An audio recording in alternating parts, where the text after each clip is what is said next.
Get the inspector. This crime is familiar to me. Edgar Allan Poe. To what may I attribute the honor of your call? The night before last, a young girl and her mother were found murdered. The daughter's body was lodged in a chimney. The mother's head severed with a straight razor.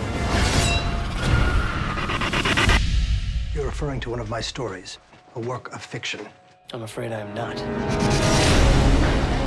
Do you actually think that I murdered these people? What cannot be disputed is that your imagination is the inspiration of a horrendous crime.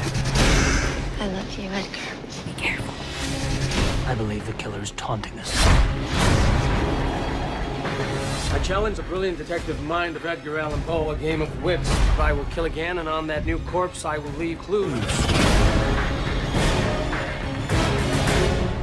As unfortunate as this is, you may be uniquely qualified to cast light on our killer.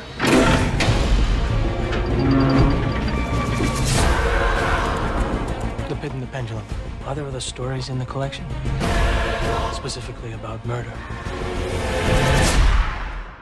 I'm afraid so. This killer is methodical. He wants us to know he's gonna strike again. Stop! I dare you to try to save your beloved's life. Where is she? He will keep her alive to keep you involved. It's part of his game. Emily. I would gladly give my life for hers. I know you would. I'll send you to hell! No matter how this ends, I will kill him.